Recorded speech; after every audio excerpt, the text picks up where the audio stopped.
Okay, here's part 5 of the service album of Women's Marine Corps Reserve Unit in World War II member Reva Wolford. There's her civilian picture. Like I said last time, I have found her family, and I'm really excited to share this document with them particularly. This is her resume for getting into officer school. And I feel like there may be some points in there that you may not know about her, because she talks about her accomplishments in high school as well as her early career accomplishments. And it just shows so much about her before she entered the Marine Corps Women's Reserve. So this is from the 4th of November, 1943. It's when she's stationed in Cherry Point, North Carolina. And the reference is a letter of instruction dated the 6th of July, 1942. So she's referencing this instruction and basically writing out a resume. So I feel like we really get to know her here. All right, so 1. It is requested that I be assigned to Officers Training School, Marine Corps Women's Reserve, Camp Lejeune, New River, North Carolina. So she's hoping to join the Officers Training School. I do wonder if she got into it, because I believe on her grave marker it says that she was a sergeant. So she definitely moved up in the ranks. 2. I enlisted in the Marine Corps Women Reserve 2nd of April 1943 in St. Louis, Missouri, and I was ordered to active duty at Hunter College, Bronx, New York, 17th of May 1943, where I completed my basic indoctrination period. I love it because that's boot camp, I suppose, but I like that it's indoctrination period. 3. I was transferred to the U.S. Marine Corps Air Station, Cherry Point, North Carolina, 12th of June, 1943, where I am now assigned as a tailor of women Marine uniforms under Captain R.W. Durgett in the Post-Exchange Building. And this is actually, you see some of the men in the autograph section talking about seeing her in the little old tailor shop and their little flirty messages. But it's kind of cool, the situation that led her to being an actual tailor. And we're going to learn a little bit more about that later in a news article. 4. I graduated from Batesville High School, Batesville, Arkansas in June 1939. 5.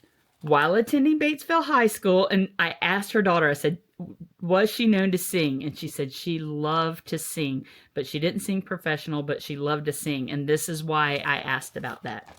It says, I assisted in directing the Glee Club, which I really wish we bring back Glee Clubs to be more common. Of course, there's the show Glee, but it's just not something you see these days.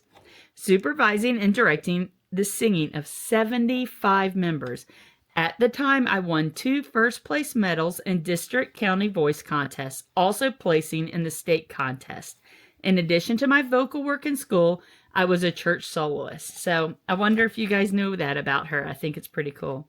At the same time, I taught a weekly Sunday school class of 35 boys, which I can't imagine. Like, I've had a Sunday school class of 16, both genders. But to think 35 boys in one class is insane.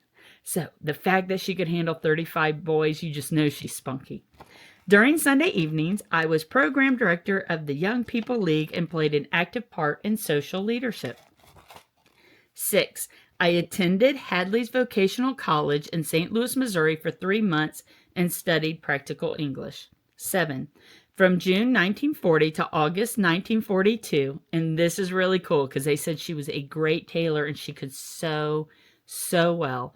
I worked with the Deluxe Dress Company, 808 Washington Avenue, St. Louis, Missouri, as a model. And as you saw from the previous pictures, she is gorgeous.